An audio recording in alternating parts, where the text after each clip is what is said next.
Buenos días a Un Café con su anfitrión José Noguera Santaella. Hoy hablaremos de las pandemias, el COVID-19, la gripe española y sus efectos sobre la economía. La pandemia del COVID-19 tomó al mundo por sorpresa. El primer caso documentado de COVID-19 fue en diciembre de 1919, 3 meses antes de que la Organización Mundial de la Salud declarara al COVID-19 como una pandemia. Hasta la fecha de este programa, en noviembre de 2020, han habido más de 52 millones de infectados y 1.200.000 muertes en el mundo. Y a pesar de las medidas que han tomado las autoridades, no hay señales claras de que la epidemia tenga un final pronto.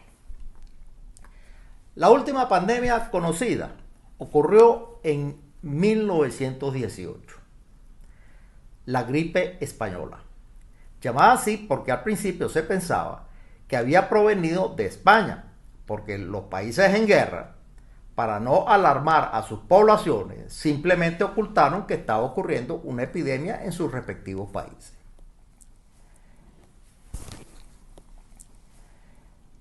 Existen muchos paralelismos entre la pandemia de la gripe española y la pandemia del COVID-19.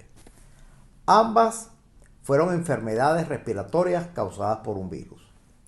El contagio ocurre con un contacto casual cercano.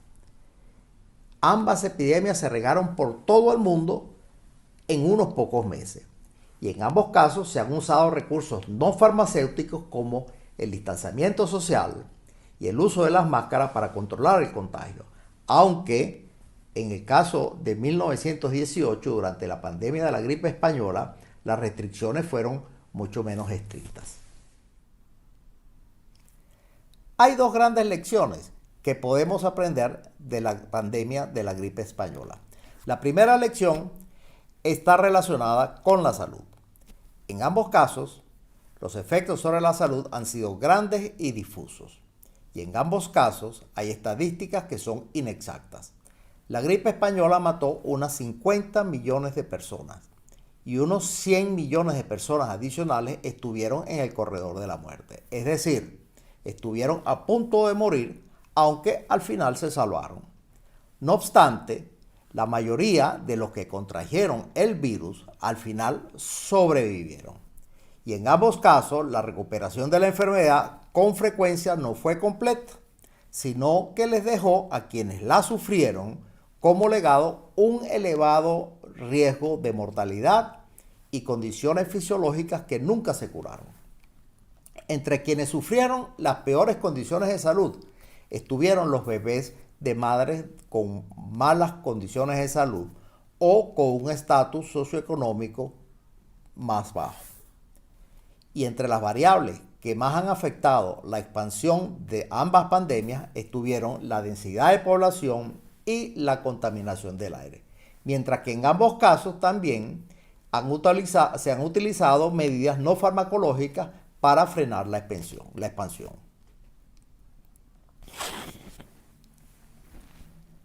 Una segunda lección que nos lega la gripe española es de índole económico. En ambos casos, la pandemia ha causado una contracción económica que ha reducido la producción global, es decir, la producción medida por el Producto Interno Bruto. Y en ambos casos también ha aumentado el desempleo. Muchas escuelas y muchas empresas han cerrado temporalmente, aunque fueron durante la pandemia de la gripe española mucho menos estrictos que en la actual pandemia del COVID-19. No está claro cuánto tiempo durará el efecto del COVID sobre la economía. Algunos estudios sugieren que en el caso de la gripe española la recuperación fue inmediata, pero otros estudios sugieren más bien que las economías se recuperaron 2 o 3 años más tarde. Posiblemente este último caso sea el más acertado. Una diferencia importante entre el caso de la gripe española y el COVID-19 es que durante la gripe española las mayores tasas de mortalidad ocurrieron entre los adultos en edad de trabajar, mientras que con el COVID, los adultos en edad laboral son quienes más probabilidad de sobrevivir tienen. Esto quiere decir que el shock negativo que ha ocasionado el COVID en el sentido de retirar de la fuerza de trabajo a un número mayor de trabajadores fue superior durante la gripe española que lo que se pudiera esperar durante la actual pandemia. Otra diferencia importante entre la gripe española y la pandemia del COVID-19 fue que el comienzo de la gripe española coincide con el final de la Primera Guerra Mundial. Por una parte, los países neutrales fueron afectados por un aumento en la demanda de bienes, pero por la otra, también se produjo una interrupción importante en las redes comerciales. Los países en guerra fueron afectados por el despliegue de millones y la muerte y la incapacidad de muchos de esos jóvenes y también de muchos civiles. La pandemia de 1918 resulta interesante por dos razones. Primero, es el evento histórico más reciente que excede o es igual en escala a la pandemia del COVID-19. Y después, porque ocurrió después de una mejora sustancial en la tecnología para recolectar y preservar las estadísticas. Una diferencia clave entre ambas pandemias es la calidad de vida y la expectativa de vida, que eran mucho menores que la que es hoy. Las ciudades estaban más contaminadas y el riesgo de morir de una enfermedad infecciosa era mucho mayor. Las ciudades eliminaron enfermedades del agua, como el cólera y la fiebre tifoidea, pero las drogas sulfas para hacer antibióticos contra enfermedades infecciosas no se descubrieron sino hasta 1930, no había antibióticos. La expectativa de vida, por otra parte, para los sobrevivientes de más de 10 años, había aumentado de 47 años en 1900 a 57 en 1940 y a 67 en el año 2000. Aún así, la tasa de mortalidad en una ciudad como Nueva York fue más alta en cada año entre 1800 y 1905 que en 1918. Es decir, la gripe española fue la pandemia más suave que hubo desde al menos 1800 hasta esa fecha. De antes de eso, todos los estimados son números muy gruesos y muy generales que son difíciles de comparar. Esta pandemia no fue única, esta experiencia, perdón, no fue única, la experiencia de Nueva York. En 1900, ¿qué pasaba en 1900? Las principales causas de muerte eran neumonía, tuberculosis y diarrea. Eso sumaba más del 30% de las muertes fácil. En cambio que en el año 2000, estas causas ya habían desaparecido en casi todas partes y la gente moría de enfermedades del corazón, cáncer o derrame cerebral. Una segunda diferencia entre la gripe española y el COVID es que la gripe española, al coincidir con la Primera Guerra Mundial, encuentra a casi todas las economías perturbadas por la destrucción y el desvío de recursos para el esfuerzo de guerra. Los Estados Unidos, que habían permanecido neutrales durante casi toda la guerra, por el contrario, experimentaron un boom.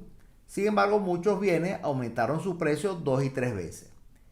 Los matrimonios se postergaron, la producción de repente se detuvo por un exceso de demanda de trabajo, la tasa de fertilidad disminuyó.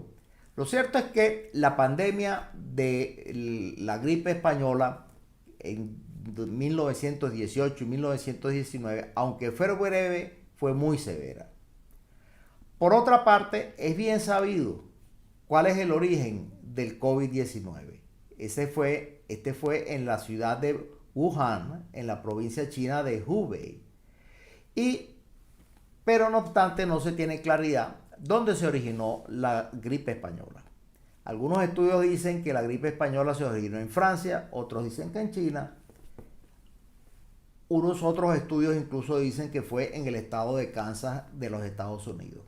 Lo que sí se sabe con certeza es que la pandemia de la gripe española vino en varias olas y que 2/3 de las muertes ocurrieron en 1918, aunque no está claro si la tasa de mortalidad de COVID será más baja que durante la gripe española. Habría que esperar que se acabe toda la pandemia. Ahora, al menos en Estados Unidos, la tasa de mortalidad del COVID ha sido similar a la de la pandemia de 1918, por lo menos hasta ahora. Los efectos sobre la salud de ambas pandemias han sido muy severos a nivel mundial.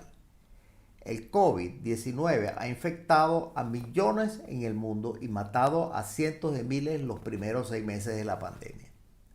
La severidad de ambas pandemias varía entre países por razones que aún no se entienden muy bien.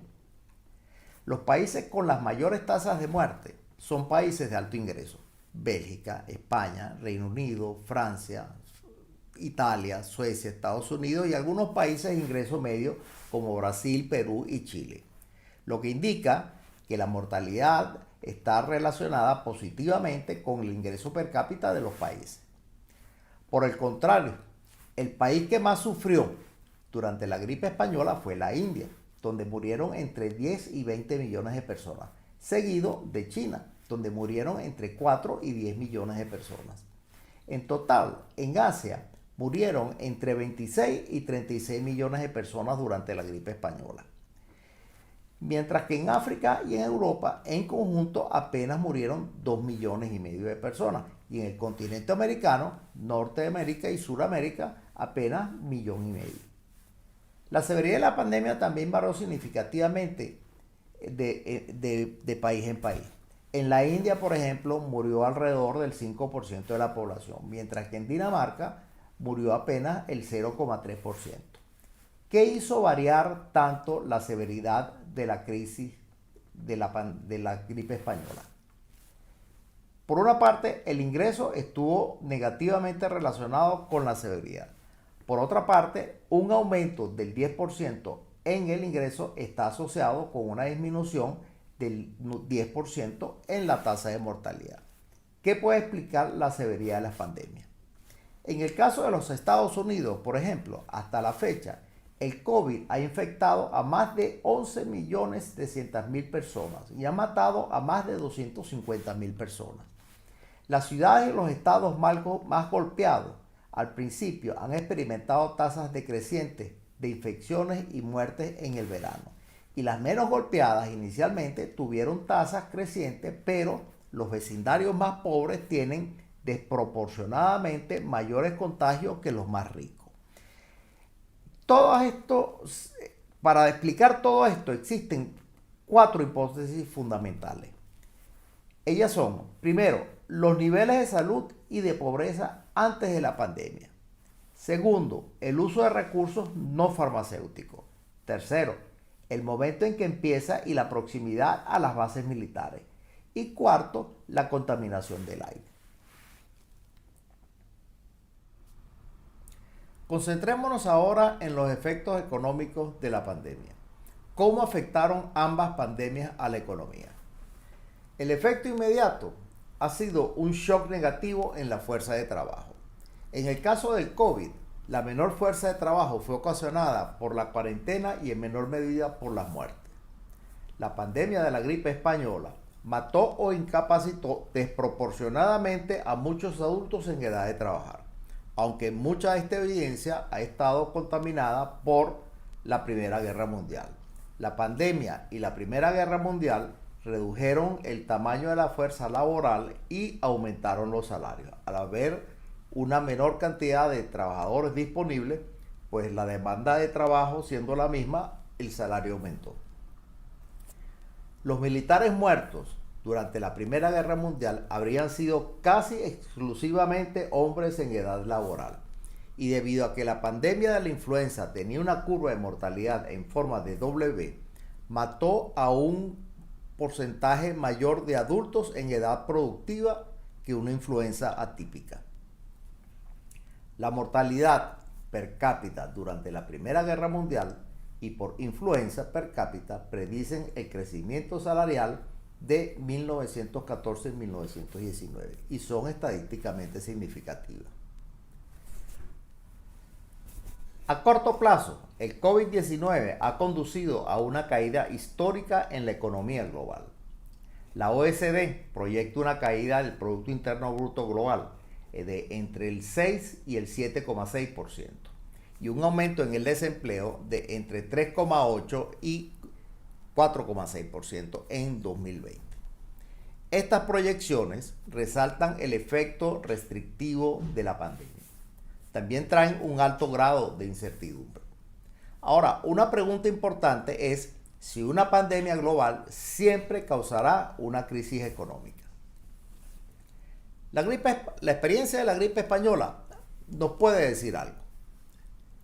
En 1918, los países con mayor mortalidad tuvieron recesiones más agudas. Cada 1% de mortalidad se asocia con una caída de 3% en el Producto Interno Bruto per cápita. Y también con una caída del 4% en el consumo per cápita. También durante la gripe española, la pandemia mató aproximadamente al 2% de la población en los Estados Unidos. Esto sugiere que la gripe española resultó en una caída del 6% en el PIB real per cápita y de 8% en el consumo real per cápita. Estas estimaciones son muy parecidas a las proyecciones de la OECD para el Producto Interno Bruto Real en 2020. Los países con mayor mortalidad tuvieron tasas de inflación, menores rendimientos en sus letras del tesoro y puede que menor rendimiento en sus acciones. La producción industrial cayó 20% entre julio de 1918 y enero de 1919, pero rebotó rápidamente. En comparación con la pandemia del COVID y la gripe española, podemos decir que para agosto de 1918, las tiendas Tencent y de tintorería vieron decrecer sus ventas. Los abastos mostraron un modesto aumento en las ventas en octubre, pero una gran caída cuando la pandemia terminó. Las ventas por catálogo aumentaron, lo que se le ha dado por llamar un efecto Amazon temprano. En los Estados Unidos la bolsa no cayó, pero curiosamente en Inglaterra sí cayó. Las razones de tal asimetría todavía no se conocen bien. A mediano plazo, las consecuencias económicas del COVID-19 son muy inciertas. Esto va a depender de si se descubre una vacuna y de si hay múltiples oleadas. Desafortunadamente, posiblemente no sabremos las consecuencias económicas duraderas del COVID hasta que sea demasiado tarde para que los legisladores intervengan. Por otra parte, afortunadamente, no hay evidencia de que la pandemia de la gripe española haya tenido efectos a largo plazo sobre el crecimiento de los ingresos. Un aumento similar de muertes por influenza habría aumentado el crecimiento salarial en 0,9 puntos porcentuales. Una pregunta que se debe estar usted haciendo es, ¿qué puede hacer el gobierno en una situación como esta? Pero antes de responderla, indaguemos primero qué está pasando en algunas economías, por ejemplo, en economías como la de Estados Unidos. En otras palabras, descifremos cuál es el mecanismo de transmisión del COVID hacia la economía. ¿Cómo hace el COVID para afectar la producción, el empleo y los precios? De forma que podamos identificar qué puede hacer el gobierno. El COVID-19 afecta a la fuerza de trabajo de dos formas. La primera es a través de la cuarentena. La segunda es a través de las muertes y los infectados que debieron salir de la fuerza de trabajo. La disminución de la fuerza de trabajo saca del mercado un sinnúmero de productos, interrumpiendo las redes comerciales. Algunos productos no pueden recibir los insumos que necesitan y la producción disminuye. Esto a su vez causa que muchos productos no puedan ser exportados y tampoco puedan ser importados, de forma que las importaciones que se necesitan para poder producir tampoco llegan e interrumpe el proceso de producción, es decir, se interrumpen las redes comerciales. La menor producción causa en general un menor ingreso para todos y asimismo una disminución en el consumo. Hay un efecto adicional al que se le ha prestado poca atención. Este es el papel de los bancos. Muchas empresas operan principalmente financiadas con el crédito bancario, que al ver disminuidas sus ventas por la pandemia han recurrido a los bancos para aumentar su crédito, es decir, pidiendo prestado cantidades inusualmente más altas para poder sobrevivir y pagarles a sus acreedores y los empleados. Los bancos, a sabiendas de que esto está ocurriendo y buscando mantener sus portafolios y los de sus clientes a salvo ante cualquier catástrofe financiera posible, no solo no le han aumentado el crédito a muchas de estas empresas, sino que más aún le han recortado totalmente cualquier tipo de crédito, lo que los ha condenado definitivamente a la quiebra. En vez de prestarle a estas empresas, los bancos y otras empresas financieras se han refugiado en la compra de las letras del tesoro. Es decir, le han estado comprando deuda del gobierno. ¿Cuál ha sido la respuesta del gobierno? Fundamentalmente, en el caso de los Estados Unidos, el gobierno ha recurrido al endeudamiento con la Reserva Federal. Es decir, ha estado imprimiendo dinero para financiar a las empresas y a los consumidores. Pero una vez que las empresas y los consumidores realizan sus compras y depositan el dinero, los bancos vuelven a utilizar parte del dinero depositado para comprar más letras del tesoro. Por supuesto, el precio de las letras del tesoro ha disminuido, pero a la final este dinero no ha servido para expandir la economía, sino que la economía se encuentra en una especie de trampa de la liquidez. Es decir, una situación en la que una expansión monetaria no ayuda a expandir la producción. Como en cualquier situación de este tipo, la alternativa es la implementación de una política fiscal basada en el endeudamiento con el sector privado. Es decir, que el gobierno le pida prestado a los bancos en vez de a la Reserva Federal, de forma tal de que el dinero de los bancos se drene hacia el gobierno en vez de hacia letras del tesoro que ya están en el mercado. De esta forma, aunque no pueda evitar que los bancos reciclen el dinero al final también hacia letras del tesoro, al menos sí logrará evitar la presión que la liquidez adicional está poniendo sobre los precios y no traspasándole esos préstamos hacia una inflación futura que la terminarán pagando las próximas generaciones. Una política fiscal de este tipo también lograría algo adicional muy importante, y es que redireccionaría el dinero que los bancos antes prestaban a las empresas que ahora están quebrando para permitirle a esas mismas empresas continuar operando y pagarle a sus trabajadores. Al mismo tiempo, lograría mantener el nivel de precios previo a la pandemia, de forma que la recuperación pueda ser más expedita que durante la pandemia anterior. Desafortunadamente, cuando en la economía prevalece la ideología sobre cualquier razonamiento lógico, se hace imposible pensar en opciones distintas. La alternativa de mantener la economía funcionando a full capacidad, como muchos han sugerido, o como algunos al menos han sugerido, aunque aliviaría parcialmente los efectos de la economía, no todos, hubiera elevado a proporciones impensables la calidad de infectados y muertos. Y aún así, la recuperación de la economía tampoco hubiera sido completa. La caída económica hubiera sido bastante notable. Si pensamos en la gripe española, ajustando la escala, hubiéramos estado hablando en una situación de ese tipo, posiblemente de unos 5 millones de muertos a nivel mundial hasta la fecha. Y la pandemia aún no ha terminado. Lo que debemos terminar de comprender es que mientras no se controle la propagación del virus, el problema económico tampoco tendrá una solución permanente.